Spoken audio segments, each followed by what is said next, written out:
আর এবার নজর রাখবো নিট আন্দোলনে শিক্ষামন্ত্রী ধর্মেন্দ্র প্রধানের ইস্তফা। এমন প্লেটে সাজানো ইস্যুও যেন কেটে খেতে পারলো না বিরোধীরা, বরং ধর্মেন্দ্র প্রধানকে বীরের সাজে বরণ করে তাকে আত্মত্যাগীর মর্যাদা দিল বিজেপি। অন্যদিকে ধর্মেন্দ্রর ইস্তফার পর এখন ইন্ডি জোটের হাত খালি। প্রশ্ন ফাঁস বিরোধী বিল পেশের সময় হট্টগোল করে বিজেপির হাতে ইস্যু তুলে দিল বিরোধী শিবির।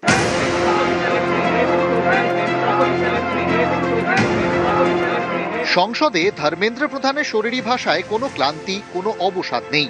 তিনি হালকা মেজাজেই সংসদে গেলেন। সহযোদ্ধাদের থেকে যেন বীরের মর্যাদা পেলেন। পাগড়ি পরিয়ে তাকে বরণ করা হলো।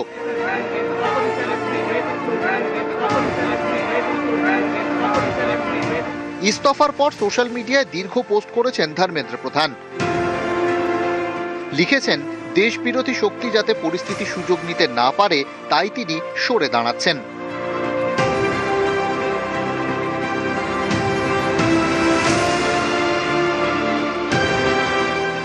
ইস্তফার পর ধর্মেন্দ্র প্রধানের প্রশংসা করে সোশ্যাল মিডিয়ায় পোস্ট করেছেন কেন্দ্রীয় স্বরাষ্ট্রমন্ত্রী অমিত শাহ।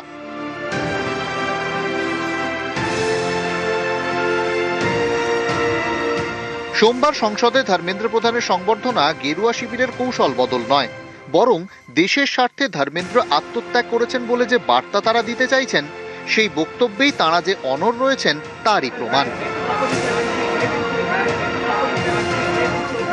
भाई उनके लिए धर्मेंद्र प्रधान आज भी हीरो हैं, क्योंकि धर्मेंद्र प्रधान ने आरएसएस के एजेंडा को आगे बढ़ाया एज शिक्षा मंत्री।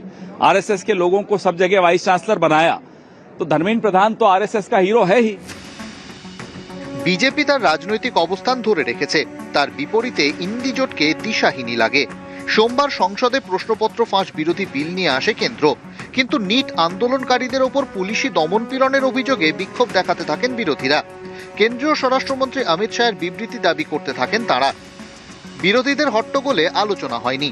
দিনের মতো দুই কক্ষেরই কার্যক্রম মুলতুবি করে দিতে হয়। जब तक गृह मंत्री यहाँ आकर वक्तव्य नहीं देंगे सदन में, तब तक हम तो अपनी मांग बुलंदी से उठाते रहेंगे। देखिए, जिम्मेवारी तो राहुल गांधी की तय होनी चाहिए। 2004 से लेके 2026 तक जितनी भी विदेश यात्राएं इन्होंने की हैं, वो सभी किसी को पता नहीं।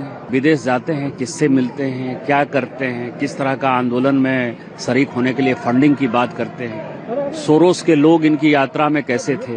आई थिंक इन्होंने ये मन बना लिया है कि जब तक इनको कुर्सी नहीं मिलती ये संसद चलने नहीं देंगे। मुझे समझ में नहीं आ रहा है। विपक्ष पहले बोल रही थी कि धर्मेंद्र प्रधान जी इस्तीफा देंगे, उसके बाद चर्चा करेंगे। इस्तीफा हो गया है और आज भी वो चर्चा करने से नाराज हैं।